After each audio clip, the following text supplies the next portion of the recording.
di virtual Zoom di dalam acara Kisah Kasih Tuhan. Nah, bersama Romo Luki. Beliau ini luar biasa nanti ya. Beliau akan menceritakan tentang kisah kasih Tuhan. Sebelum kita memulai acara kita, mari kita mau memuji Tuhan dan akan dibantu oleh Sis Lydia Francisca. Silakan Sis Lydia. Terima kasih Pak. Kita nyanyi bareng-bareng ya.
Terima kasih.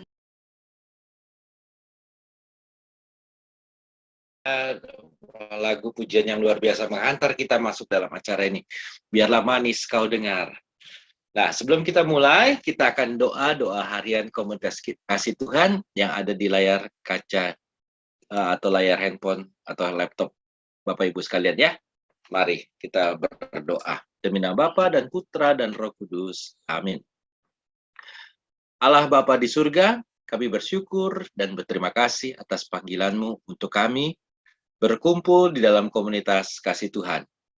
Kami belajar dari-Mu untuk berbagi kasih pada sesama kami, siap untuk merendahkan hati, siap terluka ketika kami berkarya, dan ikhlas memaafkan mereka yang melukai kami. Kami menimba kekuatan daripada-Mu ketika kami lemah dan goyah. Bapa yang baik, terimalah persembahan diri dan karya kami. Semua yang kami lakukan, biarlah hanya untuk menyenangkan hati-Mu saja. Bantulah kami di dalam karya kami, agar semua yang kami lakukan di dalam nama-Mu boleh berbuah kebaikan. Bimbinglah kami di dalam peziarahan hidup ini, kami hanya bersandar pada firman-Mu. Semua ini kami lakukan di dalam nama Putra-Mu Tuhan Yesus, dan persekutuan dengan Roh Kudus, yang bertahta dan berkuasa, kini dan sepanjang segala masa. Santo Gesefe Kavaso, doakanlah kami. Amin. Demi nama Bapa dan Putra dan Roh Kudus. Amin. Ya, shalom sekali lagi. Selamat malam, Romo, Bapak, Ibu, saudara-saudara yang terkasih. Pada kesempatan malam hari ini, wah, udah cukup banyak ini, Romo. Wah, puji Tuhan. Amin, puji Tuhan. Malam hari ini kita kedatangan tamu yang luar biasa nih, ya, yaitu Romo Luki. Ya, Romo, silakan memperkenalkan dirinya, Romo. Waktu dan tempat kami persilahkan. Ibu Bapak, saudari-saudara sekalian yang dikasihi Tuhan, shalom, selamat malam semua, salam sehat, kongsi wajah. Tadi udah diperkenalkan oleh host kondang kita, Kayaknya hostnya ini kita import dari tanah leluhur Tiongkok. Nama saya Romo Christophorus Lukinikasius. Saya berkarya di Paroki Bintaro Jaya, ya, Gereja Santa Maria Regina. Ini tahun 4 tahun lebih saya berkarya di sini. Sebelumnya 5 tahun saya berkarya di pedalaman Papua. Di Papua nggak ada Imlek, ya. Beda tradisi. Iya, itu perkenalannya. Ya Romo, walaupun di Papua, tapi tetap putih dan kinclong ya Romo ya. Karena pakai sabunnya mama lain. Romo, ini kita mau bicara nih Romo tentang tradisi Imlek dan gereja Romo. Apakah tradisi Imlek ini masuk dalam inkulturasi gereja Katolik juga atau bagaimana? Silakan Romo. Wes, oke Pak. Saya mau share screen Ibu Bapak, saudara-saudari, biar kelihatan kayak nyiapin bahan. Sebentar. Mana dia tuh?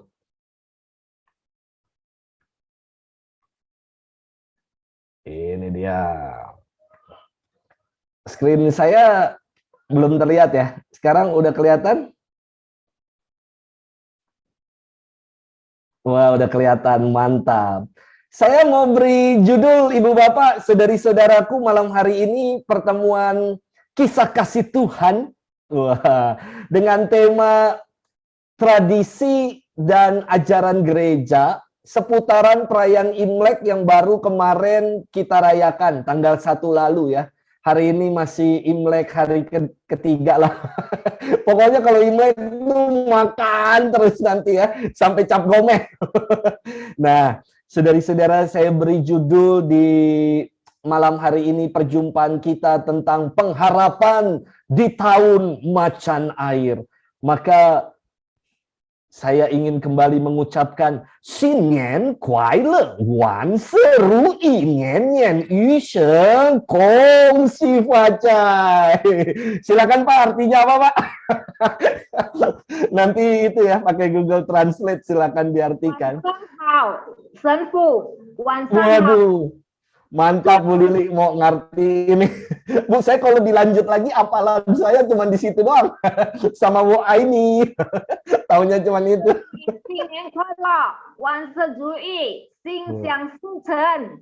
Waduh. Yang artinya, Bu? Yang artinya semoga di tahun macan air ini sukses. Amin. Bahagia. Amin. Yang belum terwujud di tahun yang lalu akan terwujud di tahun ini. Amin. Wah, luar biasa. Terima kasih Bu Lili sebagai Google Translate saya. Ibu Bapak, saudari-saudara yang dikasih Tuhan. Nah, saya mau bicara pertama-tama nanti tentang pengharapan secara khusus di tahun macan air ini ya. Kemarin itu kan tahun kerbau logam ya kan.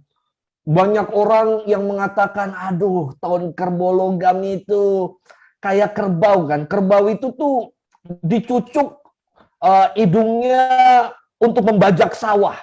Tahun yang berat, banyak orang bilang, aduh, tahun kerbau logam ini jadi tahun yang berat. Mungkin nyanyiannya nyanyian lagu Plus yang mengatakan, kerja keras bagai kuda, dicambuk dan didera, ku rasa berat. Wah, tapi tahun ini tahun macan loh. Menurut ahli Feng Shui, menurut ahli Feng Shui nih, katanya tahun macan air, macan itu kan dalam kekaisaran kuno di Tiongkok banyak sekali digunakan simbol-simbol macan. Kaisar itu juga banyak menggunakan simbol-simbol macan. Macan itu artinya kan lambang kekuatan, power, kekuasaan, lambang kekuatan, kekuasaan. Macan juga lambang ketangguhan. Maka menurut ahli Feng Shui dari Paroki Bintaro Jaya, tahun macan air ini artinya adalah kita pasti akan diberi kekuatan, ketangguhan dalam menghadapi rupa-rupa kesulitan yang kita alami dalam hidup. Amin ya. Walaupun ini kan sekarang nih ya, angka Omikron nih Kemarin 17.000 Ibu Bapak Saudara-saudari. Tadi ya biasanya kan tiap jam 4 sore rilis ya, tiap jam 4 sore. Saya senang sekali tuh sama dulu diumumin sama siapa itu dokter yang cakep itu? Raisa, dokter Raisa ya. Dia buat saya meneduhkan gitu loh ya. Daripada dulu jubirnya diganti sama siapa tuh yang cowok gitu ya. Aduh, udah angka COVID tambah terus gitu ya. Yang ngumumin dia kurang semangat rasanya. Tapi kalau dokter Reza kan yang ngumumin kan, waduh, ngomongnya tuh kayak ada pelo-pelonya gimana gitu ya. Nah, Ibu Bapak, Saudara-saudari, ya walaupun angka COVID makin tinggi, Omikron nih, aduh di mana-mana. Tadi kita dengar juga ada sharing-sharing, beberapa ada yang udah jadi penyintas lulusan Omikron. Namun menurut Bapak Suci ya, ada virus yang lebih bahaya daripada Omikron, daripada COVID. Virus apa itu yang paling bahaya lebih daripada Omikron atau COVID? Namanya sama, kata Bapak Suci. Namanya juga Omikron. Kepanjangan dari omongan lan perbuatan ora sinkron. Nah, ini juga bahaya nih, Omikron yang ini nih. Yang antara omongan sama perbuatan nggak sama ya. Ini bahaya ya. Saudari-saudara sekalian yang dikasihi Tuhan. Nah, kita lanjut ya.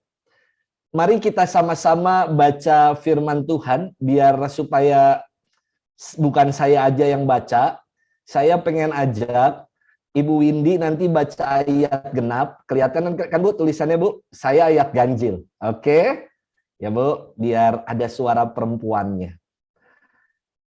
Pembacaan diambil dari surat Rasul Paulus kepada jemaat di Ibrani 10 ayat 19 sampai dengan 25. Jadi saudara-saudara, oleh darah Yesus, kita sekarang penuh keberanian dapat masuk ke dalam tempat kudus.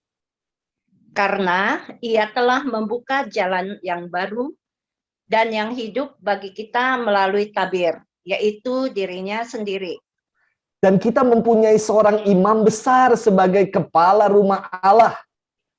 Karena itu, marilah kita menghadap Allah dengan hati yang tulus ikhlas dan keyakinan iman yang teguh. Oleh karena hati kita telah dibersihkan dari hati nurani yang jahat, dan tubuh kita telah dibasuh dengan air yang murni. Marilah kita teguh berpegang pada pengakuan tentang pengharapan kita, sebab Ia yang menjanjikannya adalah setia. Dan marilah kita saling memperhatikan, supaya kita saling mendorong dalam kasih dan dalam pekerjaan baik. Janganlah kita menjauhkan diri dari pertemuan-pertemuan ibadah kita seperti dibiasakan oleh beberapa orang. Tetapi marilah kita saling menasehati dan semakin giat melakukannya menjelang hari Tuhan yang mendekat. Demikianlah sabda Tuhan. Syukur kepada Allah. Nah, Ibu Bapak, saudari-saudara, harus ada bacaan firman-Nya. Nanti kalau cerita aja apa bedanya saya sama ahli Feng Shui ya kan? Saudari-saudara, saya ingin mengatakan begini. Kita ini telah ditebus, telah disucikan sekali untuk selama-lamanya oleh darah Kristus, oleh bilur-bilurnya. Dengan darah itu memampukan kita, tadi dikatakan ya, untuk apa? Untuk saling mendorong dalam kasih dan pekerjaan baik. Untuk melakukan karya-karya baik. Buat saya perayaan Imlek, Ibu Bapak, Saudara-saudari, bukan hanya menyangkut agama tertentu. Kata siapa kalau kita merayakan Imlek artinya kita menjadi Konfusianis? Tidak. Imlek itu kan tradisi yang kita rayakan. Imlek tidak terkait dengan budaya tertentu, tidak terkait dengan agama tertentu, saya kira. Ya, coba lihat aja di mall-mall. Bukan hanya orang agama apa foto-foto di hiasan Imlek, mau yang pakai mantila, mau yang pakai jilbab, mau yang pakai baju koko, mau yang pakai baju congsam, semua juga foto-foto di bawah lampion. Artinya apa? telah terjadi yang namanya akulturasi atau inkulturasi budaya. Nah, ini istimewa sekali. Maka jangan sampai kita dipecah-pecah ya. Karena pokoknya Imlek itu terkait agama tertentu, orang Buddhis, orang Konghucu. Tidak. Perayaan Imlek dirayakan, saya kira nanti saya kasih dokumennya ya. Karena begini Ibu Bapak Saudara-saudari, jujur ya, kadang-kadang simpang siur. Tidak semua keuskupan memperbolehkan ada misa Imlek. Tidak semua keuskupan loh ya.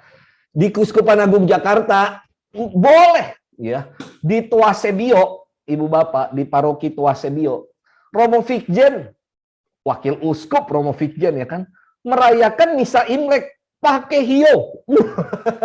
Ada yang sekarang ini orang Katolik yang mulai ke Kristen-Kristenan.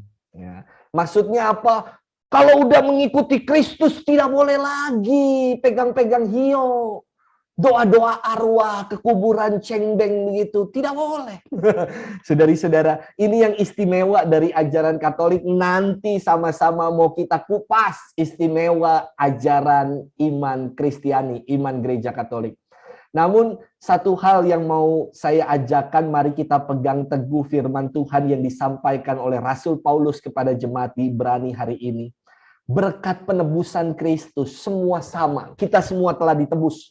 Dan kita diajak melalui penebusan itu, mari untuk saling mengasihi ya, dan saling berbagi kebaikan.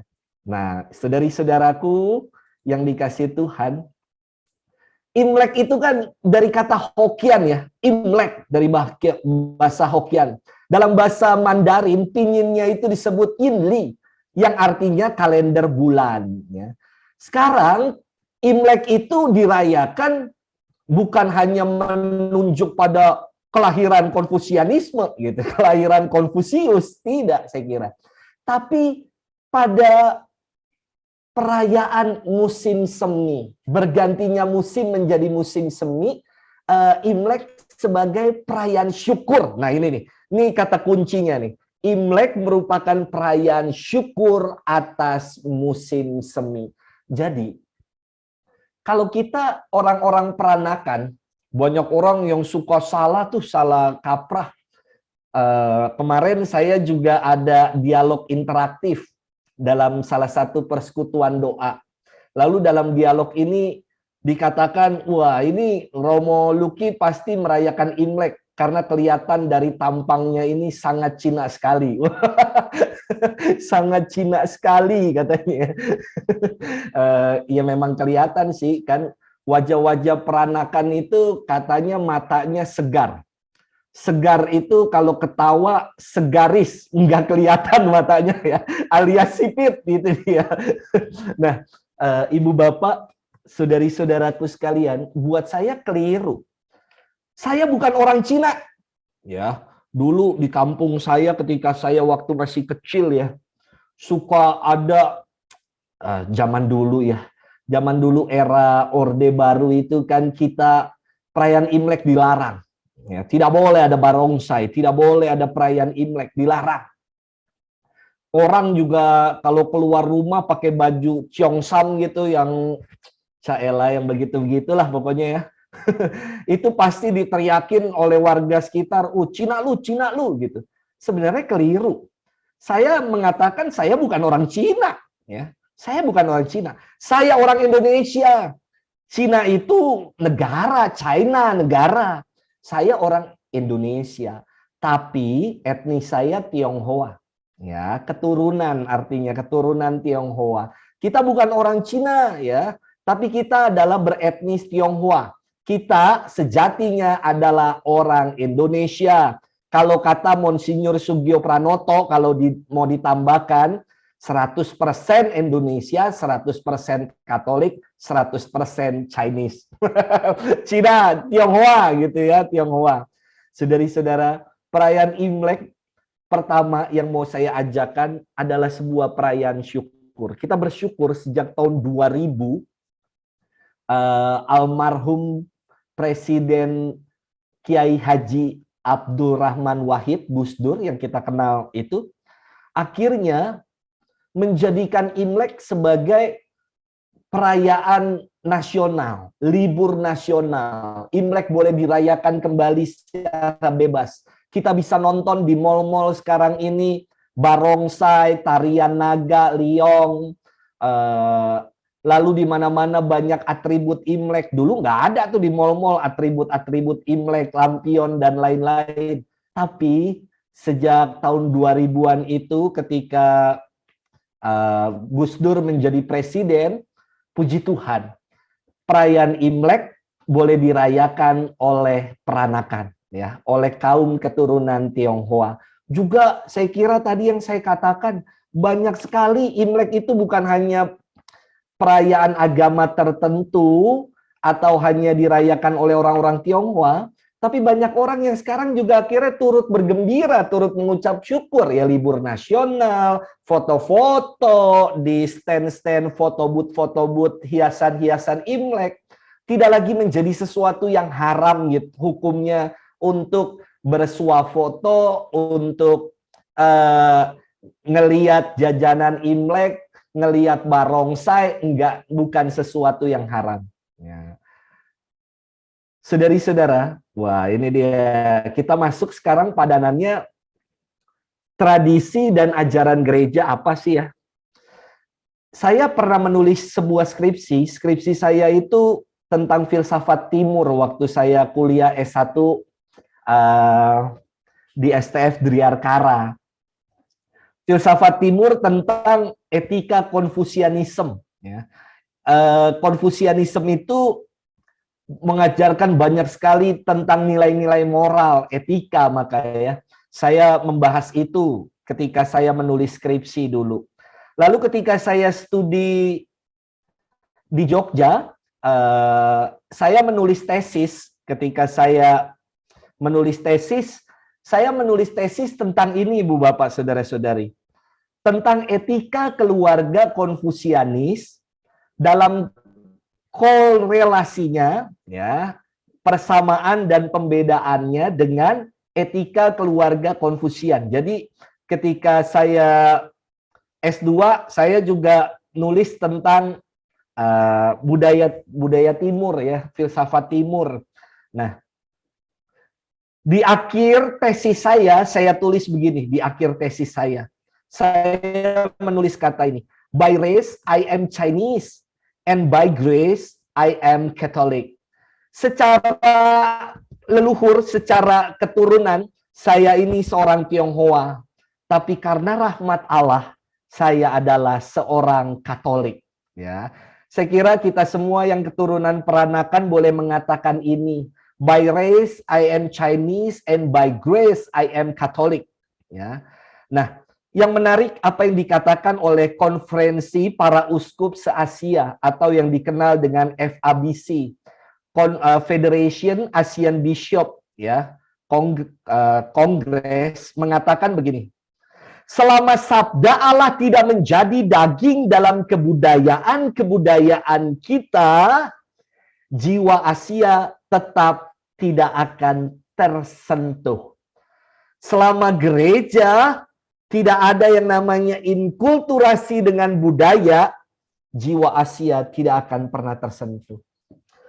Saya lama bertugas di tanah Papua, Ibu Bapak, Saudara-saudari. Ya.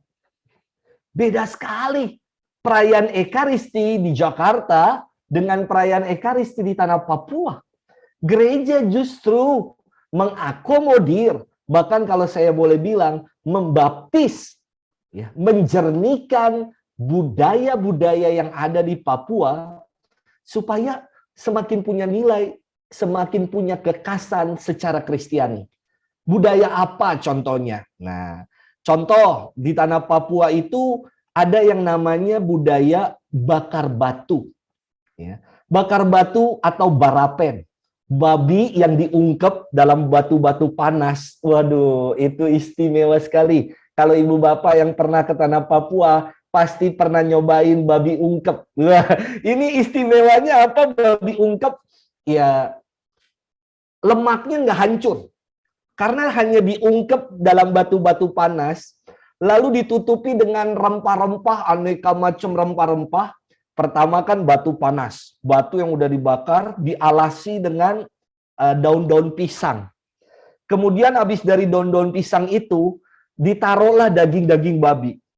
Di atasnya diberi tumpukan itu sayur paku, pakis gitu ya. Pokoknya semua macam rempah-rempah ditaruh di situ, dikasih garam, kadang-kadang juga nggak pakai garam, ditutup lagi daun pisang, atasnya kembali ditutup dengan batu-batu panas. Itu bakar batu ya. Bukan kita makan batu-batu panas, tidak. Dalam batu itu ada babi yang waduh enak sekali. Jadi kan bisa kebayang, wangi sekali kan, diungkep aromanya itu bawah rempah-rempah, daun pisang, waduh, pokoknya nyos nikmat lah ya. Nah, dalam budaya itu, bagi mereka, budaya itu adalah persembahan kurban.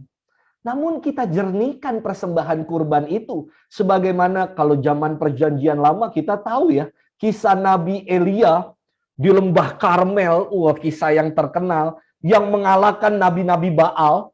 Ketika Elia persembahannya diterima oleh Tuhan Allah, kurbannya terbakar. Sementara nabi-nabi Baal dia udah doa, tari-tarian, tidak berkenan. Nah, persembahan itu maknanya kita katolikan, kita kristianikan. Kalau persembahan yang kita buat ini bukan kita manggil arwah leluhur atau lain-lain, tidak.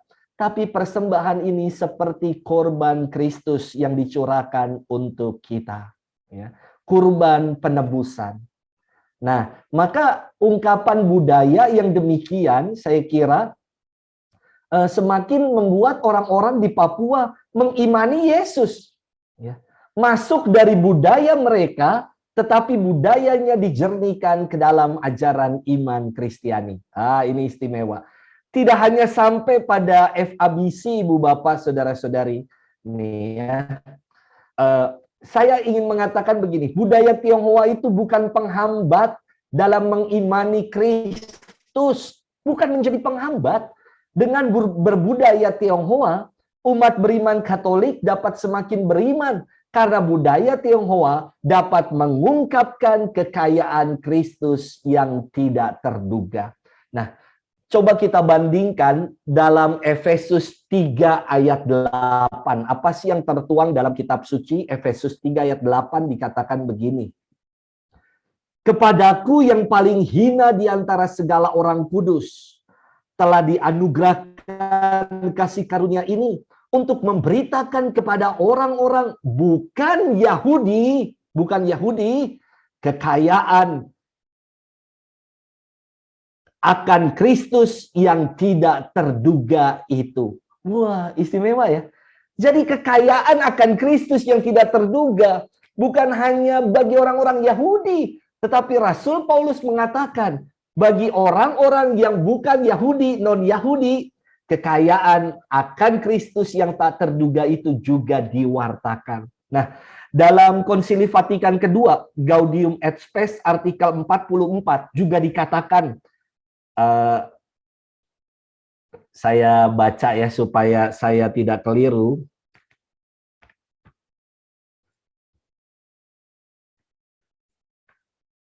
Tadi udah saya buka, saya tutup lagi.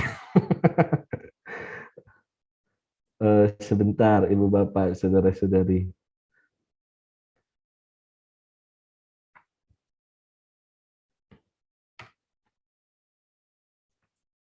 Ini dia. Saya bacakan kalimat ini aja. Sebab dengan demikian, pada setiap bangsa ditumbuhkan kemampuan untuk mengungkapkan warta tentang Kristus dengan caranya sendiri. Sekaligus dikembangkan pertukaran yang hidup antara gereja dan berbagai kebudayaan bangsa-bangsa. Jadi bukannya sesuatu yang haram ketika kita merayakan Imlek. Ajaran gereja, kitab suci mengatakan hal itu. Tapi tentu Ibu Bapak, perlu dijernihkan supaya tidak salah kaprah. Contoh begini. Ketika orang misalkan begini ya, dulu saya nih ya, beberapa waktu yang lalu, saya tuh masih di rumah apak saya, masih ada yang namanya itu rumah abu. Setiap kali Imlek kita datang ke rumah apak, ya. Apak itu paman, aciu ya, paman. Ya, paman dari kakak, dari bapak itu disebutnya apak. Kalau saya panggilnya gitu, apak ya. Ibu bapak itu ya, saya tuh nggak pernah tahu, nggak pernah lihat kungkung saya itu wajahnya kayak apa. Cuman ada fotonya aja di rumah abu itu, ya, di rumah si apak ada abunya. Saya lihat tuh kungkung saya tuh, waduh, potongannya itu nggak ada potongan begitu ya, rambutnya itu papras gitu, kayak angkatan. Dia pakai baju yang biasa dipakai Kim Jong Un tuh ya, baju yang kayak gitu kan mengungkapkan filosofinya, ada filosofinya tuh dengan kantong, 4 kantong menunjukkan 4 pilar gitu loh. Pilar macem-macem lah pokoknya ajaran. Itu kungkung saya pakai baju gitu coba. Waduh, mungkin saya ngebayangin, waduh ini kungkung saya kayaknya temennya Jet Li nih ya. Kayak gitu. Wah, mukanya kayak gitu loh. Aku nggak pernah ketemu. Jadi ketika saya lahir, kungkung saya udah meninggal. Nenek saya, popo saya cuma lihat dari foto. Karena waktu itu saya masih bayi, digendong-gendong sama popo saya. Saya juga kagak inget mukanya kayak gimana. Tapi ada fotonya, jadi oh iya ini popo saya nih. Nah, namun satu hal yang menarik yang ingin saya katakan. Yang namanya tradisi itu kan dari kata Latin tradere. Beriman kita juga kan beriman atas dasar iman para rasul. Tradere itu artinya kan diteruskan. Tradisi itu artinya diteruskan, diwariskan. Tradere. Nah, kita nggak ada yang langsung belajar dari Yesus, tidak ada saya kira.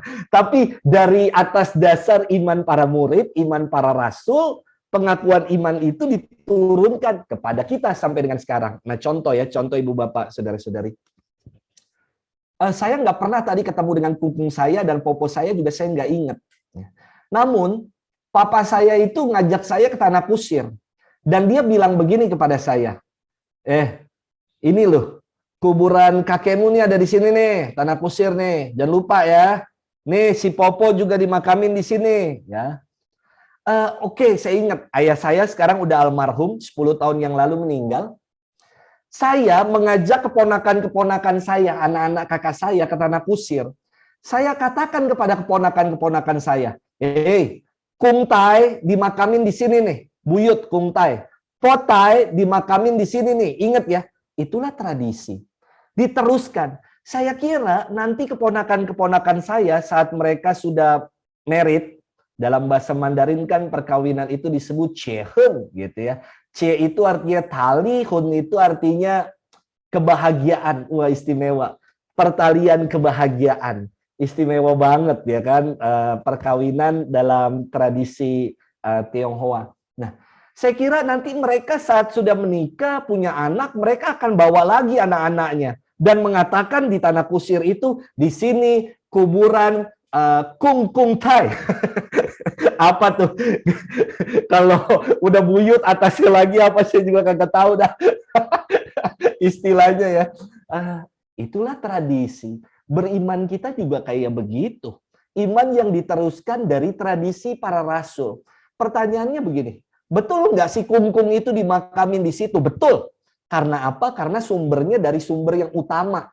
Anaknya sendiri, yaitu papa saya, yang mengatakan itu. Benar nggak warta yang disampaikan oleh para rasul? Ya benar, karena sumbernya dari orang yang pertama yang melihat Yesus, yang hidup bersama-sama dengan Yesus. Dan sampai dengan sekarang diteruskan kepada kita. Itulah tradisi istimewa, ya kan? Nah, saudari-saudara, saya tuh tadi mau cerita soal rumah abu, ya kan? Nih, di rumah apak saya kan ada rumah abu. Ketika tiap kali Imlek, kami disuruh ambil hio 3 biji. Coba 3 biji. Itu saya juga bingung maknanya apa. Tapi kan bisa dijelaskan. 3 biji nih Tritunggal. Ya kan? Pokoknya 3 aja, angka 3. Saya juga nggak tahu disuruh 3, ikutin aja pokoknya ya kan. Namanya juga tradisi. Namun ketika menjadi orang Katolik, kita tidak pernah berdoa kepada dewa langit, dewa tanah, tidak. Kita berdoa walaupun pakai hio. Hio sebagai sarana saya kira. Kita berdoa bukan pada dewa-dewi, bukan pada arwah-arwah para leluhur, tidak. Kita berdoa kepada Tuhan Yesus supaya memberikan kerajaan abadi bagi mereka yang telah menghadap kerahimannya. Jadi kan istimewa. Saya juga nggak ngerti, Ibu Bapak, Saudara-saudari. Ketika berdoa gitu ya, ini kan ada meja abu, ada altarnya, ditaruh buah-buahan, taruh kue keranjang, tiampan gitu ya. Terus disuruh pakai hio berdoa. Nah, terus sambil pakai kata-kata Mandarin. Wow, dalam keluarga saya tuh, karena tadi ya, kungkung saya itu kan kayak saudaraan sama Jet Li itu ya. Saya nggak tahu apakah saya tergolong Cina Toto. Saya kira saya bukan Cina Toto lah, KW lah.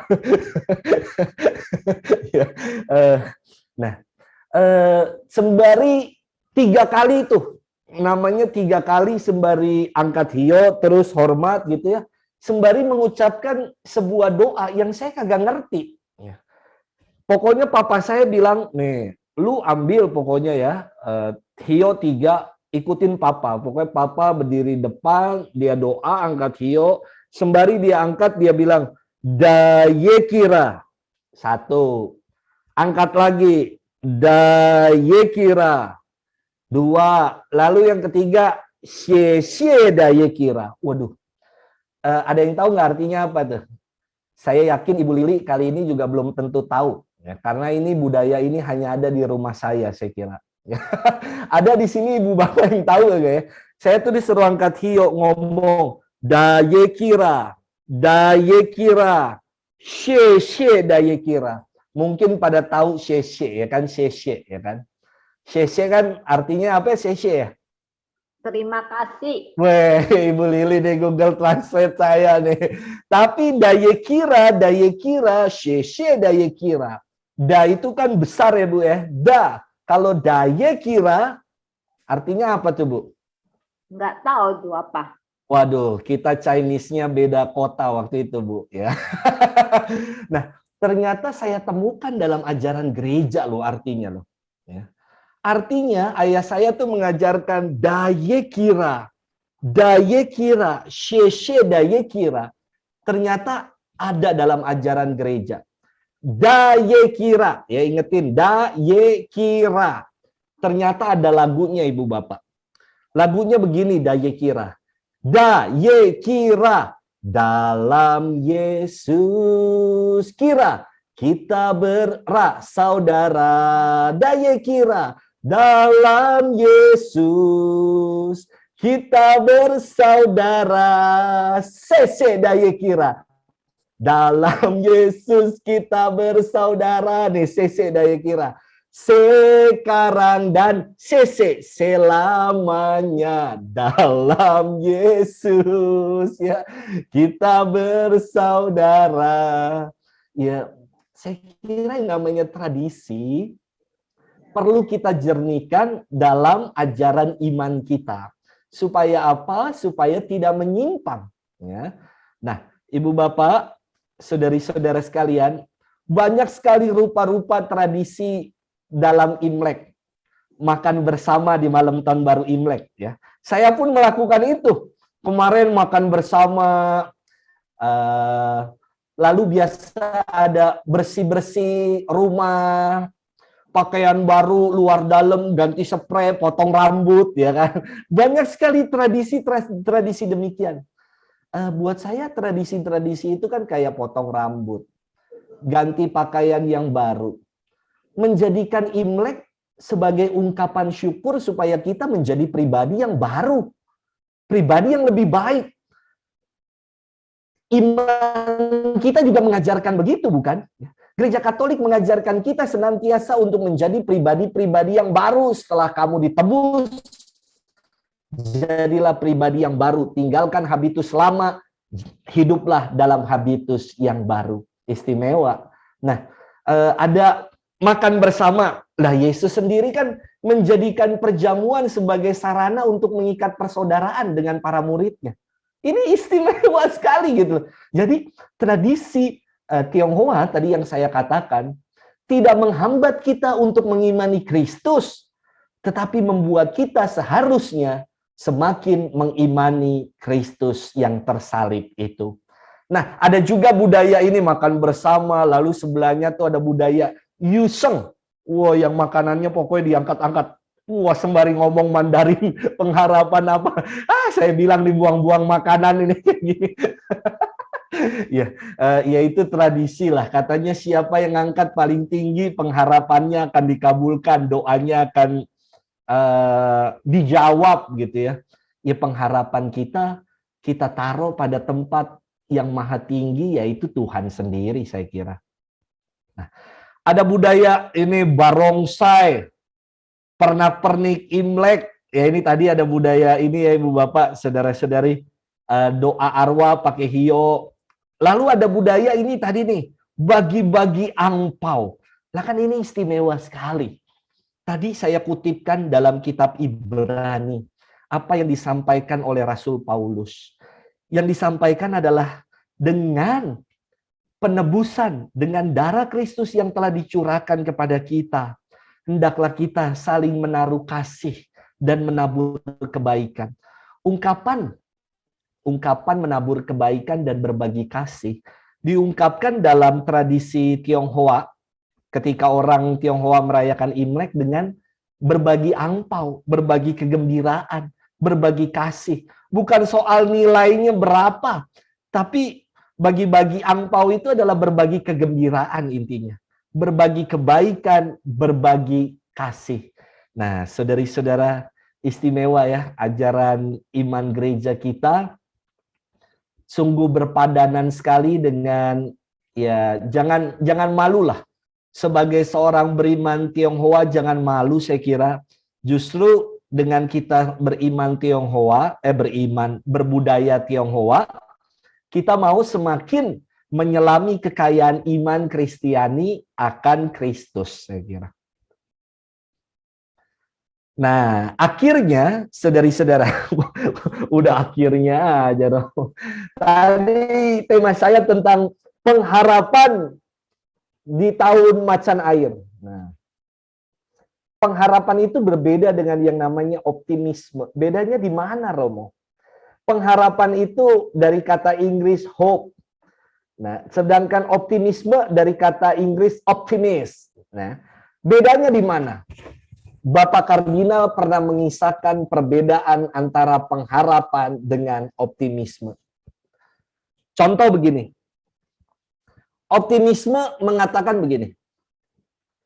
Kemarin setelah badai kedua COVID di bulan Juli sampai dengan Agustus ya. Habis itu reda, angkanya reda. Wah, pandemi kita tuh di angka 100. Yang positif COVID itu 100, 200.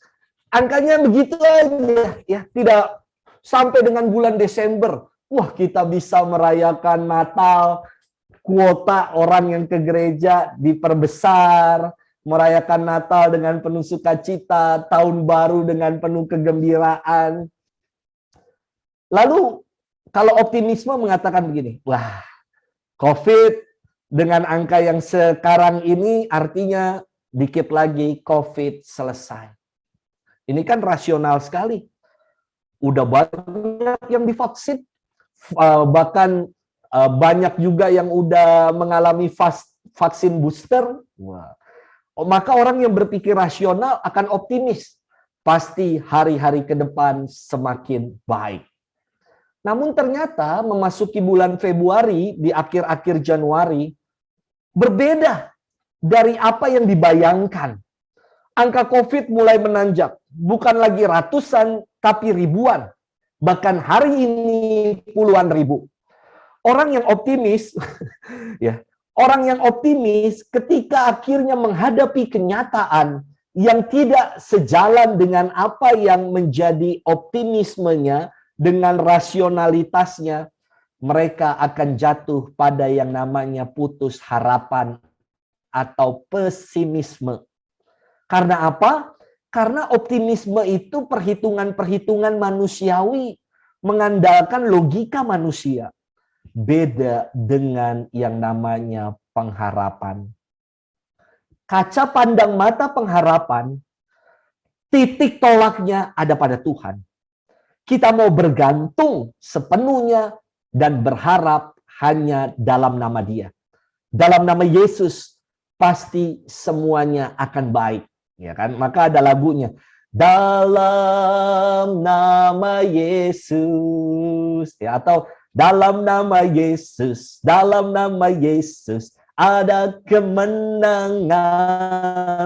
Dalam nama Yesus, iblis dikalahkan. Inilah pengharapan, Ibu Bapak, Saudara-saudari. Pengharapan itu bukan orientasinya, bukan pada perhitungan-perhitungan manusia. Pengharapan itu senantiasa digantungkan ada di dalam nama Tuhan. Ketika tidak sejalan dengan apa yang menjadi rencana-rencana kita nggak pernah putus harapan. Karena apa? Karena kita yakin dan kita tahu kalau Dia pasti akan memberikan segalanya yang indah pada waktunya. Bukan pada waktu kita, tapi pada waktu Dia. Inilah pengharapan. Maka saudari-saudara sekalian yang dikasihi Tuhan, tadi saya katakan di awal, tahun ini disebut tahun macan air. Ya. Mari kita menaruh pengharapan di dalam Tuhan. Macan yang adalah simbol kekuatan, macan yang adalah simbol ketangguhan, kita yakin dan percaya pada Tuhan, Dia pasti akan memberikan kekuatan, Dia pasti akan memberikan kemantapan, ketangguhan untuk kita, pun di tengah pengalaman pandemi yang sulit dan berat untuk kita. Siapa sih yang nggak terkena dampak atas pandemi ini? Semua, kita semua. Gereja juga kena dampak, namun jangan pernah berhenti untuk menaburkan kebaikan, menaburkan kasih. Contoh ya, Ibu Bapak, Saudara-saudari, ini cerita sedikit. Awal pandemi, waduh, saya itu di paroki Bintaro Jaya. Paroki saya disebut paroki mata air. Lah, paroki mata air ya. Sumbernya banyak gitu ya. Tapi pandemi itu keran ketutup. Kita harus mengencangkan ikat pinggang. Karena apa? Karena yang tadinya kolektor itu 3 digit gitu ya. Akibat pandemi, Ibu Bapak, 1 digit. Jauh sekali, coba bisa dibayangkan ya. Jauh sekali. Tidak mungkin gereja memangkas gaji karyawan, contoh. Kebutuhan operasional gereja. Karya-karya karitatif gereja. Tetap berjalan. Sampai dengan hari ini sudah 2 tahun. Tetap berjalan, tidak pernah ada yang dikurangi. Dan apa? Dan Tuhan selalu mencukupkan, Ibu Bapak. Ada saja tangan-tangan baik yang berkarya. Saya tuh suatu hari, Ibu Bapak, saya sempat gelisah. Karena apa? Begini, saya tuh baru beli tanah di sebelah buat perluasan lahan parkir. Ya, tanahnya nggak besar, saya beli hanya 403 meter. Tetapi karena lahan gereja saya di kompleks CBD, Sentra Bisnis Bintaro, harga 1 meter perseginya itu 38 juta, Ibu Bapak. Bisa dibayangkan ya, 38 juta dikali 400 meter persegi, bayar pajak, notaris, dan lain-lain, ya berapa lah pokoknya ya. Silakan dihitung. Baru beli, pandemi. Harus nyicil ke developer. Stres ya. Ada tangan baik. Ada tangan baik. Di tengah pandemi itu saat jatuh tempo harus membayar. Ya. tahun pertama saya datang menghadap ke developer, saya mengatakan, aduh minta maaf Ibu dan Bapak kepada dewan direksi mereka. Kami belum bisa bayar akibat pandemi ini. Tolongkah kasih batas tempo waktu yang mulur. Ya siapa juga yang sanggup ya kan bayar cicilan ketika masa pandemi ini. Jokowi juga kan meminta, udah pokoknya bebas cicilan dulu ya kan, bank-bank kayak begitu ya. Tapi tahun kedua, lah masa saya datang lagi menghadap ya kan? Nggak cengli dong, udah dikasih libur setahun gitu kan. Masa ya kembali menghadap, ya harus bayar. Saatnya saya mau bayar Ibu Bapak, ya uangnya belum terkumpul sebagaimana seharusnya. Tiba-tiba ada umat Allah yang datang ke ruang kerja saya, habis saya misa, dia datang. Hari Senin tuh jatuh tempo saya harus bayar. Hari Minggu habis saya selesai misanya kebetulan udah offline. Ada umat yang datang, dia bilang, Romo, saya mau mengucap syukur Romo. Ya. Tuhan tuh begitu baik di tengah pandemi, masih baik dengan kami, dengan keluarga kami. Dia nyodorin cek Ibu Bapak kepada saya. Saya disuruh tulis nominalnya berapa terserah Romo. Waduh, wah istimewa banget ya. Saya disuruh nulis cek yang nominalnya terserah saya coba. Tapi saya bukan orang serakah. Saya bilang, Bu, saya ini harus menyicil lahan parkir yang baru dibeli. Dananya kami baru terkumpul segini, kurangnya sedemikian, Ibu. Boleh nggak saya tulis yang kurangnya itu? Aduh, silahkan Romo, silahkan. Saya tulis coba, kurangnya berapa saya tulis sendiri. Wah, keren sekali ya. Ini mukjizat, karya Tuhan. Jadi jangan gantungkan mimpi-mimpi kita pada diri kita, apalagi pada orang lain. Keliru. Maka buat saya tuh film yang viral, Layangan Putus, wah elah. Yang mengatakan begini, ketika si Kinan ngomong sama si Aris, kenapa Kapadokia? Kenapa Mas? Kenapa Kapadokia? It's my dream Mas, not her. Wah elah, Romo apal banget. Nah, buat saya keliru. Kenapa keliru? Karena ia menggantungkan mimpi, harapan pada orang lain, pada diri sendiri.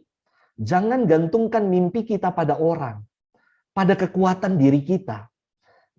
Karena kita ini terbatas sekali. Tapi gantungkanlah pengharapan kita pada Tuhan. Dia nggak akan pernah mengecewakan kita. Dia pasti mengaruniakan yang baik pada waktunya. Saudari-saudara, kita berharap di tahun baru Imlek, tahun macan air ini, nggak ada yang namanya berat lagi. Tahun kehidupan yang penuh dengan beban, penuh dengan sesuatu yang berat, nggak ada lagi. Karena apa? Karena bagi kita orang yang percaya akan Kristus, segalanya telah diubah. Nggak ada lagi yang berat. Karena Kristus yang berat berubah jadi berkat. Ya kan? Berat kalau ditaruh Kristus di tengah-tengahnya, yang berat jadi berkat. Semoga kita berpengharapan selalu dan Dia senantiasa memberikan berkat-berkat-Nya untuk kita, untuk keluarga-keluarga kita, untuk komunitas-komunitas kita. Amin. Amin. Amin. Terima kasih Romo. Wah, udah luar biasa memberikan kita inspirasi bagaimana tradisi itu juga boleh masuk di dalam gereja Katolik. Makanya saya pernah punya satu pengalaman Romo, mempunyai teman yang sahabat Tionghoa yang Katolik juga. Dia begitu antusias Romo menceritakan, wah bapak saya tuh kebo, ibu saya babi. Saya monyet, Ya apa tuh? Ya saya bilang, wah ini hebat ya. Antusias banget gitu, bilang bapaknya kebo, ibunya babi gitu. Saya monyet, adik saya anjing. Saya sempat kaget juga, tapi dalam hati saya bilang, wah inilah kekayaan Sio ya. Tapi dalam gereja Katolik juga mengenal ada yang nama baptis Romo ya. Nah, dalam tradisi keluarga Katolik juga kadang-kadang kita menemukan masih yang original nih namanya Romo ya. Namanya masih Lobanteng. Wah, begitu ya Romo ya. Kalau saya juga masih punya nama marga gitu ya. Si Hanseng. Wah. Nah, nama-nama itu juga menjadi tradisi gitu ya Romo, diteruskan ya. Nah, tapi terkadang saya melihat nih Romo, untuk generasi-generasi milenial, bahkan untuk orang tua muda yang sudah mulai meninggalkan tradisi gitu Romo ya. Anak-anaknya udah nggak mulai dikasih lagi nama-nama Chinese gitu. Namanya berubah Romo, jadi Gregorius, menjadi Mikhail, wah menjadi nama-nama Latin Romo. Nah, menurut Romo, apakah tradisi ini akan tetap diteruskan untuk anak cucu atau akan pudar dengan waktu Romo? Bagaimana Romo? Saya kira yang namanya tradisi itu kan tadi yang saya sampaikan ya. Tradisi itu kan dari kata tradere, artinya diteruskan, diturunkan. Yang namanya tradisi baik, ya perlu diwariskan, perlu diturunkan. Saya juga dulu punya tiga nama, ya kan? Saya itu marga saya Y atau Yap dalam bahasa Hokiannya ya, Yap. Nama bapak saya Yap Kim Yung.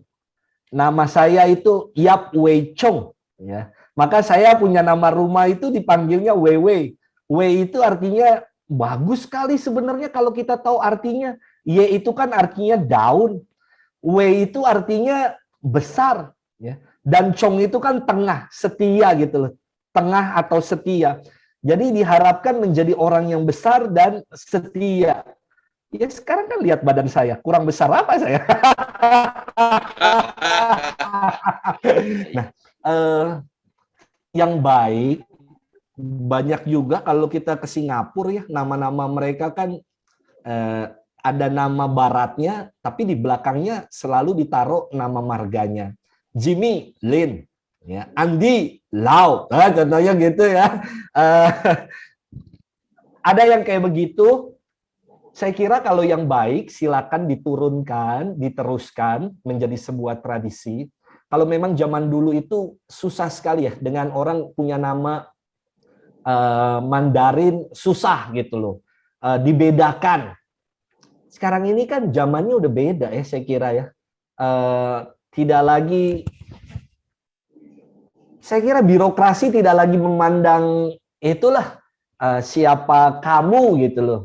Tidak lagi memandang kamu dari etnis apa, agama apa, warna kulitnya apa. Saya kira nggak kayak gitu sekarang. Jadi jangan takut gitu loh untuk mengenakan nama-nama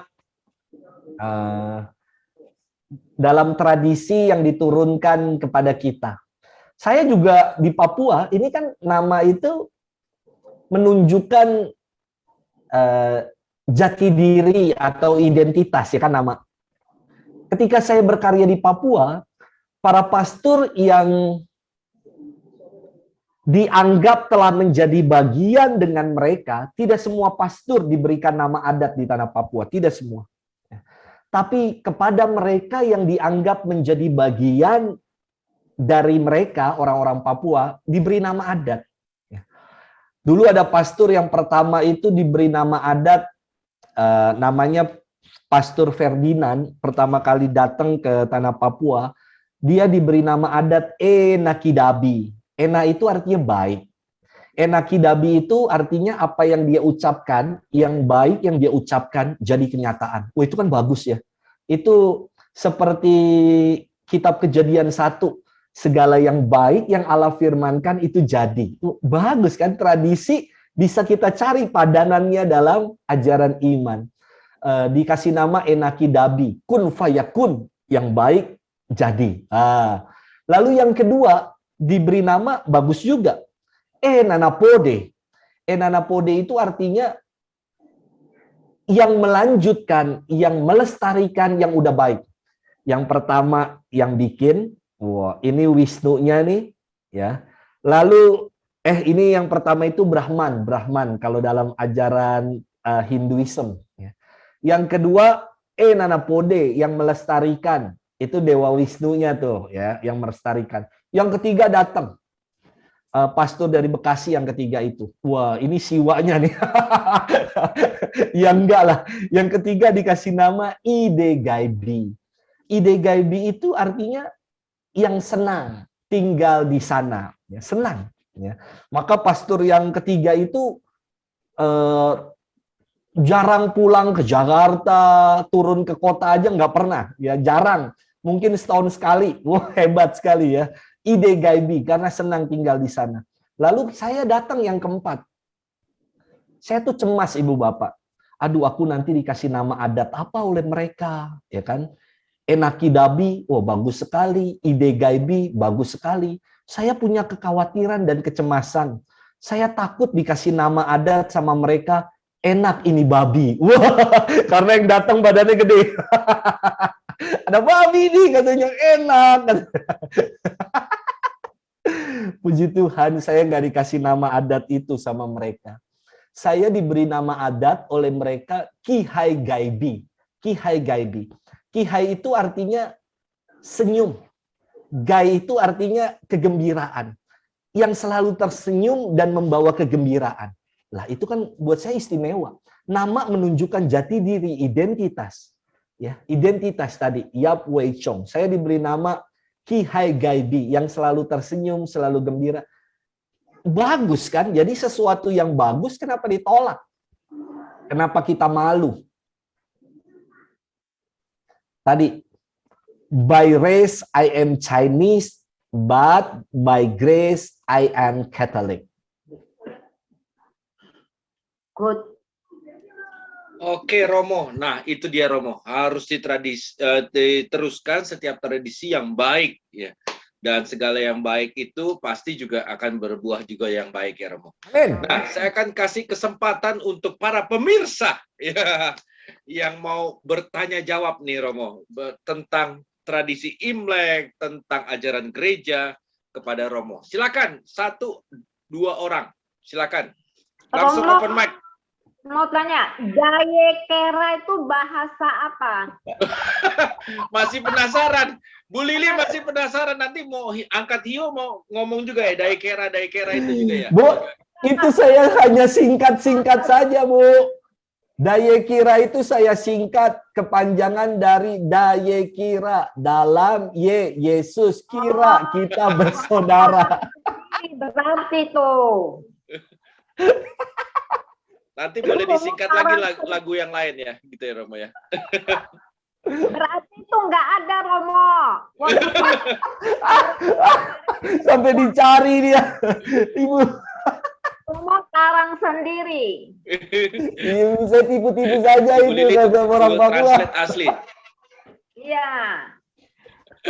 Karena Oke. kalau tradisional itu seperti rumah abu itu yang Romo cerita itu memang sampai hari ini di rumah saya masih ada abu maksudnya. Karena tradisi kan, jadi dari dulu sampai sekarang nggak bisa ditinggalkan. Maka kalau orang-orang Katolik atau orang Kristen datang ke rumah lihat ada abu gitu aneh gitu. Tapi bagi saya nggak ada aneh karena kita memang keturunan Cina, keturunan Tionghoa Tulen yang memang harus ada tradisi itu. Iya kan Romo? Nah, gereja itu bagaimana pandangan gereja gitu kan, Bu? Nah, dulu saya pun ada tadi ya, saya bilang ada sampai dengan apak saya meninggal. Karena apak saya meninggal, jadi singkat cerita begini, itu kan rumah warisan ya. Apak saya yang menempati meninggal, jadinya mau nggak mau dipotong, dibagi. Mau nggak mau akhirnya rumah abunya ya udah harus digimanakan gitu loh. Akhirnya rumah abunya ya abu-abunya itu kita semayamkan di kuburan di tanah kusir. Di kuburan ini kan tadi saya bilang di kuburan si Kungkung nih yang di tanah kusir, si Kungtai abunya dimasukin di situ. Di kuburannya si Popo, si Potai dimasukin gitulah pokoknya lah. Ada Dulu tuh saya ingat sekali ada ritual-ritualnya saya karena yang gendong abunya karena saya disebut sebagai cucu dalam, ada beda cucu dalam, cucu luar gitu. Ya udah pokoknya ikut aja. Dalam ajaran gereja sekarang ya Ibu Bapak, tradisi mengkebumikan mereka yang sudah meninggal bukan hanya dikubur, tidak. Gereja juga menerima cara yang dikremasi ya. Cuman tata caranya begini katanya. Jangan sampai abunya itu dilarung, disebar buat makan ikan. Karena gereja punya ajaran antara ajaran yang namanya kebangkitan badan. Ya, ada tuh dalam pengakuan iman kita. Ya kan? Lah terus kalau ini nanti udah dimakan ikan kan susah. Kasihan para malaikat cari-carinya gitu. Jadi jangan dilarung, ada tata caranya. Maka ada contoh, beberapa waktu ini baru saja opening Rumah Duka St. Carolus. Sekarang Rumah Duka itu ada krematoriumnya, juga ada tempat untuk menyimpan abu-abu, ya. Abu-abu mereka yang sudah meninggal. Jadi kalau disimpan untuk kita berdoa, menghormati, mengenang mereka yang sudah meninggal, tidak masalah. Tapi ingat satu hal catatannya, kita berdoa pada Yesus, pada Tuhan, pada Allah. Kita tidak berdoa kepada leluhur, dewa kematian, dewa langit, dewa bumi, tidak. Kita berdoa kepada Allah yang berbelas kasih. Itu sih Bu, ya. Romo, percaya nggak percaya, ini benar-benar terjadi. Jadi begini, di rumah saya memang ada abu, tapi itu adalah mertua saya. Jadi pada saat suami saya meninggal, jadi kan dikremasi tuh. Dikremasi sama sekali abunya nggak kita ambil, jadi nggak ada abu. Nah, setiap tahun karena mertua saya meninggal tuh pas di hari Imlek kedua, jadi kita selalu buat merayakan hari kematian dia, hari Imlek kedua. Pas suami saya meninggal 3 bulan atau 4 bulan itu kita merayakan hari Imlek. Lalu saya merasa sedih, nggak tahu tiba-tiba saya merasa sedih karena pasti ramai, semua kumpul di rumahku, semua pada datang, adik ipar, semua ponakan semua datang. Lalu saya mulai gelisah, galau gitu kan. Terus saya bicara sama suami saya, bicara aja karena ada foto. Jadi saya bilang, kalau hari ini adalah peringatan kematian papamu, pasti kan kamu tahu ramai. Terus kamu itu nggak punya abu, nggak punya apa-apa. Apakah mau nggak saya buatin meja, terus taruh gambar, terus taruh abu gitu, mau nggak gitu kan? Saya bicara ini loh. Lalu galau kan. Terus saya pok-poi, tahu kan pok-poi kan? Pok-poi. Saya bilang kalau kamu mau, kamu kasih saya jawaban gitu loh. Terus saya poi, nggak ada. Jadi kalau ada kan satu buka, satu tutup. Ini dua-duanya tutup. Saya penasaran kan, saya tanya lagi 2 kali, nggak ada juga. Sampai ketiga kali tetap nggak ada. Lalu saya bilang, oh kalau gitu kamu nggak mau ya? Ya udahlah, karena kita kan udah Katolik ya. Ya sudah, tapi kalau kamu mau datang aja, saya bilang. Itu ngobrol, saya ngobrol dengan dia secara itu foto kan. Tahu nggak Romo? Pas hari itu, hari hanya, kan kita semua sembahyang kan. Ada sayur lah, nasi, segala macam, tuh rame itu. Terus ponakan saya satu indigo dia. Waktu kita sembahyang semua, habis itu kan poi lagi kan, tanya udah datang belum? Udah kan? Ada, udah datang nih semua. Ponakan saya lihat suami saya datang, tapi dia nggak makan, dia cuma berdiri lihat. Tapi yang lain, mertua saya semua kan belum mengenal Tuhan tuh. mereka makan, suami saya nggak makan. Percaya apa enggak? Itu nyata. Nah itu gimana tuh ngomong? sampai saya ketakutan juga. Benar, ponakan saya dia indigo, jadi dia bisa lihat. Dia bilang iya, dia bilang Aceh datang katanya. Aceh datang, cuman Aceh nggak makan. Aceh cuma berdiri lihat aja, lihat si Kongco Kongma makan katanya gitu. No, antara percaya apa enggak. Kalau kita sebagai orang Chinese ya, budaya itu memang nggak boleh dihilangkan. Benar, nggak boleh dihilangkan. Jadi maka itu saya tetap pegang budaya kita seperti yang Romo bilang, 100% budaya, 100% Katolik. Seperti itu. Itu kesaksian saya yang nyata, ini beneran terjadi. Ya, thank you, Bu.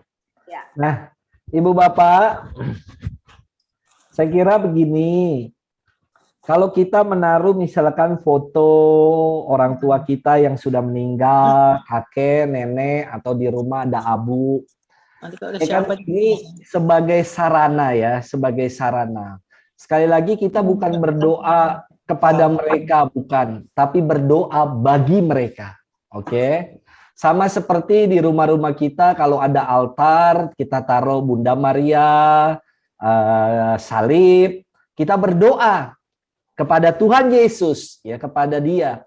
Ini cuma jadi sarana untuk mendekatkan diri, untuk berdoa, untuk mengenangkan. Ini makna mengenangkan itu kan istimewa. Dalam gereja Katolik, kenangan ketika Yesus menaruh perintah untuk mengenangkan Ekaristi, itu selalu saat dalam doa syukur agung, saat Yesus mengangkat piala, dia bilang, kenangkanlah ini sebagai perjanjian akan aku, ya. Ini kan istimewa. Kenangan itu dari kata Yunani anamnese, artinya menghadirkan kembali. Ketika kita merayakan Ekaristi, kenangan akan Kristus yang wafat, yang tersalib dihadirkan kembali. Seluruh diri Kristus dihadirkan dalam perayaan Ekaristi. Maka kita menyambut Yesus yang utuh. Banyak orang suka beda-bedain. Romo, kenapa saya sambut hanya roti? Hei, itu Yesus yang utuh, ya. Jangan dibeda-bedakan. Romo sambut roti dan anggur. Ya makanya jadi Romo. Tidak, ya. Yesus yang utuh, Yesus yang sama, walaupun menyambut tubuh Kristus, tapi menyambut Yesus dalam kesatuan yang sama. Yesus yang utuh, yang penuh karyanya, yang mewartakan kabar sukacita, yang menyembuhkan, yang bangkit, Yesus yang sama. Jadi kalau menaruh abu, ya, taruh abu atau foto, praktik itu oke. Nah ini praktik yang ini nih, kocok-kocok undian tuh. Namanya apa tadi, Bu? Pahwe, apa tuh? Poi. Nah, itulah pokoknya ya. Yang pakai lidi, sumpit tuh dikocok, keluarnya apa, atau pakai koin, cek yang dibuang gitu loh.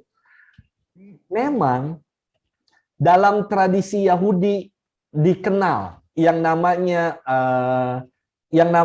ada dua batu yang namanya itu Urim dan Tumim, ya, batu putih dan batu hitam yang digunakan oleh imam besar untuk menanyakan apa yang menjadi kehendak Tuhan. Ya, dikocok itu dibuang undi, kalau putih dua-duanya ini kehendak Tuhan, ya. Kalau hitam dua-duanya ini bukan. Kalau putih hitam dia ulang lagi lempar.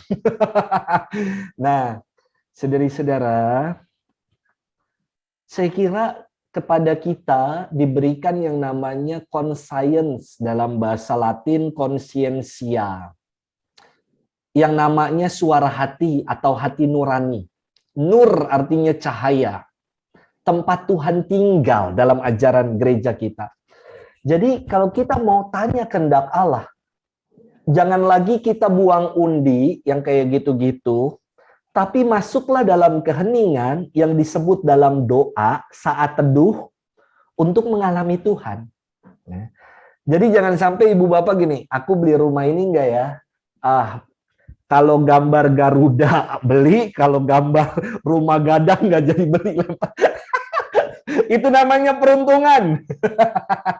Eh, Kalau mencari kehendak Tuhan, cobalah membangun komunikasi dalam doa. Ya. Nah, dalam ajaran iman gereja diajarkan begini. Hubungan kita nggak terputus kok dengan mereka yang sudah wafat. Beda loh dengan ajaran iman gereja lain. Kenapa? Ajaran iman gereja lain, mereka yang sudah meninggal udah, ya nggak bisa kita apa-apain, udah kita menghormati aja, datang ke kuburannya udah, tapi tidak bisa didoakan, tidak ada lagi hubungan apapun. Namun dalam kitab suci, kalau ibu bapak ingat kisah tentang Lazarus, orang kaya itu, ya, saat dia orang kaya itu, kisah orang kaya dan si Lazarus, ya kan? Si orang kaya ini ngelihat Lazarus yang penuh dengan borok, ya kan? Pengemis. Namun dia nggak memberi makan. Akhirnya di dalam kisah itu dikisahkan si orang kaya ini mati dan si Lazarus pengemis ini mati. Lazarus ada di dalam pangkuan Bapak Abraham, sementara orang kaya ini ada di dalam api yang menyala-nyala, ya kan? Lalu orang kaya ini dia teriak kepada Lazarus, "Hei Lazarus, kau yang ada di sana. Cucukkanlah jarimu, aku ini aus, di sini panas," katanya gitu, ya. Di neraka nggak ada AC kayaknya, ya. Karena panas katanya kan. Lalu kata Bapak Abraham, "Sorry, di antara kamu dan kita ini ada jurang yang tidak bisa diseberangi," katanya. Ya. Lalu apa yang menjadi perkataan dari si orang kaya ini? "Kalau gitu," dia bilang, "suruhlah Lazarus Bapak Abraham untuk datang memperingatkan saudara-saudaraku yang lain, keluargaku yang lain, supaya mereka jangan masuk ke tempat yang ini." Nah, ini istimewa. Ada ingatan, ya, tetap untuk mengingatkan mereka yang masih hidup, katanya gitu. Ada komunikasi tetap. Dan komunikasi itu bisa terjadi dalam apa? Dalam doa. Maka kalau kita ada doa-doa arwah, mengenangkan arwah, Gereja Katolik mengajarkan ada doa arwah, hari orang arwah, hari arwah orang beriman, perayaan besar, ketika mereka mendapatkan indulgensi penuh, penghapusan atas hukum, hutang, denda dosa. Ini kan menjadi kekayaan dalam Gereja Katolik yang ingin mengatakan, walaupun kita telah berpisah di alam hidup dunia ini, tapi kita masih bisa membangun relasi dalam doa. Nah, ini istimewa. Mendoakan mereka, itu ajaran gereja. Kalau mereka udah masuk dalam kemuliaan, mereka yang menjadi pendoa bagi kita yang masih berziarah dalam kehidupan. Ajaran gereja istimewa. Jadi Ibu Lili gitu ya. Ya. Ya memang bawa di dalam doa, tapi kebetulan waktu itu galau sekali. Kebetulan fotonya di depan saya, jadi mau nggak mau kayaknya saya kepingin curhat gitu ke dia kan. Nah itu yang terjadi. Tapi sebenarnya setiap kali saya kalau doa pun, kalau saya pegang hiu pun, saya selalu doanya ke Bapak. Nggak pernah. Kalau dulu mungkin kita nggak mengerti, ya kan. Minta cokong, coma, topi kita, supaya kita sehat, kuat, kaya gitu kan. Tapi setelah kita menjadi orang Katolik dan kita tahu kebenaran, maka nggak pernah lagi tuh doa secara seperti itu. Tapi kita selalu doa ke atas, ke Bapak, untuk mohon pengampunan bagi mereka gitu. Itu saya lakukan. Nah, yang terjadi itu kemarin karena baru meninggal terus galau, mau curhat ke siapa gitu kan. Pas fotonya ada, ya udahlah curhat aja sama dia gitu. Iya, tapi bisa Bu. dia nggak mau. Nyatanya dia memberikan apa tanda bahwa dia nggak mau. Nah itu aja. Mungkin Oke, terima kasih Bu Lili. Ini cocok nih, ya kan, pengalaman pribadi yang nyata gitu ya Romo. Kadang-kadang kegalauan, kedekatan dengan seseorang membuat kita rasanya selalu dekat gitu ya Romo ya. Nah, oke, satu orang lagi sebelum kita akhiri nih. Leo. Ya, Leo, kayaknya Dina ada pertanyaan di chat box deh dari iya, pertama. tadi Coba Dina dibaca. tanya kalau yang ini ramalan tentang Imlek, apalagi saya sio macan tadi Romo kan udah jawab kan, wah tetap harus berpengharapan, pengharapannya kepada Bapa gitu ya. Di macan Ya. air ini, di tahun macan air kan Romo tadi udah jawab ya. Ibu, Oke.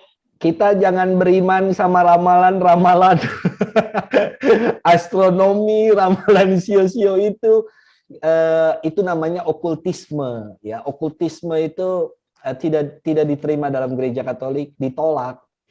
Karena apa? Contoh okultisme kayak begini nih. Sebarkan doa ini, kalau enggak kamu celaka. Itu okultisme tuh, banyak yang suka dari kita terima SMS, pesan, terus karena kita takut, oh udah aku share. Pokoknya kalau aku share ke 7 orang, katanya aku akan dapat keuntungan. Kalau nggak di-share, aku akan dapat kemalangan. Itu nggak benar yang kayak gitu. Juga ramalan-ramalan biasanya itu hanya dicocok-cocokkan saja ke dalam diri kita. Ya. Maka buat saya tadi, seperti yang Bapak katakan, kita gantungkan pengharapan kita bukan pada ramalan-ramalan, tapi kita gantungkan segalanya itu pada Tuhan. Ya, ya. Terima kasih Romo. Nah itu berarti benar ya. Dan nggak berlaku lagi Romo. Berarti kalau yang keluarga yang tadi saya ceritakannya, bapaknya kerbau, ibunya babi gitu nggak cocok lagi gitu ya Romo ya. Ya. Oke, silakan. Ada satu orang lagi. Silakan yang masih mau penasaran tentang tradisi Imlek. Sebentar lagi udah cap gome nih Romo ya. Waduh, makan lontong Makan gitu. lagi, ya kumpul lagi ya kan. Oke, siapa nih? Satu orang. Romo, aku nanya dong. Kan kemarin saya Silakan ada diperkenalkan dirinya dulu. Oh Bu. iya, oh udah Iya. tahu lah. Oh iya, iya Pak Leo, Desi, si Pak Leo. Open cam dong. Nah, Iya. Nih, Romo, kebetulan kan aku cuma mau nanya, dalam gereja Katolik, jadi kayak tadi Romo bilang ke Bu Lili, sebenarnya boleh nggak sih kita pajang foto orang sudah meninggal? Seperti mami aku gitu loh, anak aku. Soalnya kemarin kebetulan saya ada pergi kan ke tempat doa, diajak teman. Nah terus terus udah gitu itu Katolik, ajarannya pakai rosario 77 doa. Terus dia pesen, maksudnya kan dia kita berdoa gitu kan, minta. Terus dia bilang, itu foto-foto kamu ada taruh-taruh foto ya? Iya, kata aku, itu harus disimpan, nggak boleh. Nah, kan pengertian aku agama Katolik nggak apa-apa, tapi kemarin datang ke tempat doa itu kan Katolik. Saya sampai tanya, emang romonya atasannya romo apa gitu kan biasa aku ada ikut Hati Kudus Yesus, mau siapa gitu kan pembimbingnya. Nah, jadi mau nanya, sebenarnya tuh di gereja Katolik boleh nggak sih? Soalnya kemarin yang saya datang ke tempat doa itu dia melarang saya, maksudnya kamu tuh rumah harus dibersihin, semua itu harus disimpan semua. Gimana Romo? Kebetulan pas nanya. Saya kira Makasih tidak semuanya. kayak gitu ya. Saya kira tidak kayak gitu. Misalkan kita punya foto keluarga kita ada yang meninggal, masa foto keluarga kita turunin? Atau kita ganti foto keluarga yang tanpa dia yang kita kasihi yang telah menghadap Tuhan. Saya kira enggak demikian. Bahkan Kalau di sendiri, kolombarium aja tiap kotak-kotak abu itu ada foto-foto mereka yang sudah meninggal. Supaya apa sih? Foto itu kan sebagai sarana ya buat kita untuk mengenangkan itu tadi yang saya bilang, artinya menghadirkan kembali mereka yang telah dipanggil Tuhan yang kita kasihi, tapi mereka yang sudah meninggal. Ya apa sih? Saya selalu membawakan satu khotbah begini, Bu Bapak. Kalau gajah mati meninggalkan gading, padahal gading meninggalkan Gisel. Apaan sih, Romo? Ya kalau macan meninggalkan belangnya katanya ya kan. Kalau manusia mati apa yang ditinggalkan? Saya kira manusia meninggalkan, kalau mati, meninggalkan yang namanya kenangan-kenangan. Kenangan baik. Orang akan mengingat, mengenang kita karena apa yang kebaikan-kebaikan yang telah kita taburkan itu akan dikenang oleh orang. Jadi jangan sampai kita dikenang karena keburukan kita. Wah, dia ini begini gitu. Kan gak enak gitu loh dikenang karena keburukan. Foto membantu kita untuk mengenang mereka yang telah dipanggil Tuhan. Bahkan di dompet saya ada foto bapak saya yang udah meninggal. Ya. Di rumah saya tetap ada foto bapak saya. Setiap kali kita misa, ya foto itu dibawa, kita berdoa untuk kembali mengenang. Foto itu membantu kami, membantu saya, membantu keluarga saya untuk kembali mengenangkan Papa yang kami kasihi, yang kami cintai, yang telah dipanggil Tuhan. Kami nggak pernah menjadikan foto itu sebagai berhala, itu salah sekali pandangan itu. Kita nggak pernah memuji patung-patung, salah sekali. Ya, patung-patung mau dihancurkan, kita tidak menyembah patung. Ya, kita bukan menyembah berhala. Patung-patung itu bukan menjadi berhala. Gambar-gambar orang kudus yang dirobek-robek, dicederai. Kita bukan menyembah berhala. Faktor itu beda sekali ya. Orang yang menyembah berhala menjadikan foto, patung, gambar-gambar sebagai Tuhan. Tidak. Tuhan kita bukan ada di patung-patung itu, bukan ada di gambar-gambar itu. Tapi gambar-gambar, foto-foto, patung menjadi sarana untuk kita mendekatkan diri pada Tuhan. Itu sih, Bu Bapak.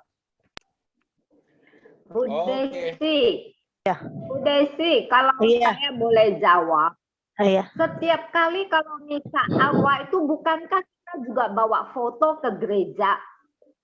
Iya, makanya kemarin saya kaget. Katanya itu berarti nanti mami kamu ada di situ. Kalau kamu taruh fotonya, mami kamu ada di dalam rumah itu. Nggak pergi. Itu orang Katolik mana itu?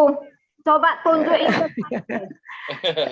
Oke, nanti pembahasannya selesai. Menurut Romo tidak ada masalah ya, dan itu makasih. membantu kita untuk berdoa kepada Bapa di surga ya, Ya, mengenang orang-orang yang dikasihi. Oke. ya, thank you. Oke, terima kasih untuk Bapak Ibu, terima kasih untuk Romo Luki yang begitu luar biasa secara fresh memberikan pemahaman tentang tradisi Imlek dan gereja.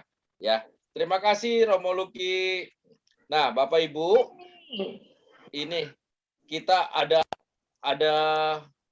hal yang luar biasa juga. Nah, tadi kata-kata Romo, tradisi berbagi kasih melalui angpau. Nah, jadi Bapak Ibu yang ingin berbagi kasih dan menyalurkan donasinya dapat transfer ke Bank Sentral Asia BCA dengan nomor rekening 0050664422 atas nama Yayasan Komunitas Kasih Tuhan. Buat Bapak Ibu yang ingin memberikan persembahan kasihnya atau donasinya, silakan melalui nomor rekening yang tertera di layar kaca atau di layar handphone dan laptop Bapak Ibu sekalian.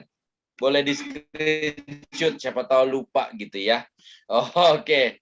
Nah, untuk setiap pelayanan Komunitas Kasih Tuhan, Bapak Ibu juga dapat menghubungi saya di 0856-2222. Wah, ini nomor cantik Romo, sesuai dengan tanggal 2 kemarin ya, 2 Februari. Saya tunggu tanggal 22 Februari ya. 22222037. Dengan Bro Laundry 08164808994 dan juga dengan Ibu Windy 081199385159. Bagi Bapak Ibu yang tergerak dan ingin terlibat langsung dalam pelayanan penjara, silahkan dapat menghubungi di 3 nomor berikut ini. Nah, sebelum nanti selesainya kita dapat doa berkat dari Romo Luki, kita akan doakan doa perantaraan Santo GCP Kavaso. Bro Laundry, silakan Bro Laundry.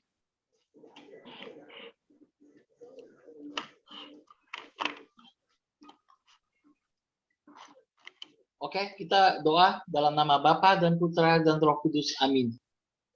Santo Giuseppe Casvaso yang amat dikasihi, Engkau yang menjadikan rasul dari pekerja bangunan, dari para penghuni penjara, dari para penerima hukuman mati, dari orang-orang miskin pada masa hidupmu. Tolonglah agar orang-orang yang menjalani hidup penuh penderitaan dapat merasakan kasih Allah dari dekat. Kami mohon perantaraanmu terutama untuk mereka yang terpenjara akibat dosa di hati mereka, atau mereka yang dipenjara akibat kesalahan-kesalahan yang telah mereka perbuat. Jadilah perantara bagi mereka semua agar menjalani pertobatan yang sejati dan kekuatan dari kerahiman Allah. Jadilah perantara bagi kami agar mendapat karunia akan iman yang sejati, akan pengharapan yang hidup, akan amal kasih yang setia, demi perantaraanmu yang besar. Kami mohon terimakanlah dari Tuhan bagi kami rahmat-rahmat yang kami perlukan di dalam hidup. Dan sudilah Engkau menjaga dan melindungi orang-orang yang kami kasihi. Santo Giuseppe Cavasso, doakanlah kami. Mohon minta berkat dari Romo Luki. Tuhan bersamamu dan bersama rohmu. Kita sekalian, keluarga-keluarga kita, karya pelayanan kita, seluruh peziarahan hidup kita, mereka yang kita doakan, istirahat kita malam hari ini senantiasa dilindungi, dibimbing, dan diberkati oleh rahmat Allah yang Maha Kuasa dalam nama Bapa dan Putra dan Roh Kudus. Amin. Amin. Terima kasih Terima Romo. kasih. Jangan bubar dulu. Semuanya tolong open cam. Kita akan foto bersama. Sebelum kita tutup, semuanya tolong di open cam. Bro Robin, tolong di screenshot ya. Semuanya tolong open cam dulu semuanya. Masih ada yang belum open cam nih. Sis Lydia, boleh open cam. Sis Tina, Sis Angel. Nah, Bro Robin, aba-aba ya bro. Ayo Biar- gayanya kungsi-kungsi. Gayanya kungsi-kungsi pacai nih, ya kan? Sis Angel langsung siap-siap itu memang. Sis Gita. Ayo bro, siap-siap bro. Kongsinyen. Ayo mana? Udah foto belum? Mana ya? Bukan konsinen. Apa itu Bu? Mestinya Bu Lili. Kosinen. Oh, itu tuh. Ayo di Kosinyen. Kosinen, kongsinen, nien hao, nien hao. Wah, ini Cina yang sesungguhnya. berasa di pancoran saya Romo. Bro Robin, di apa bro? Lama aku. Udah katanya. Oh sudah. Udah. Oke. Terima kasih semuanya. Tuhan berkati. Dadah. Thank you Romo. Thank you. Dadah, God bless. Bless.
Menimba teladan dari Bunda Maria, antara Kudus sama cinta Ekaristi, tekan cinta kasih seturut kitab suci, rela berkorban seperti Yesus tersalib.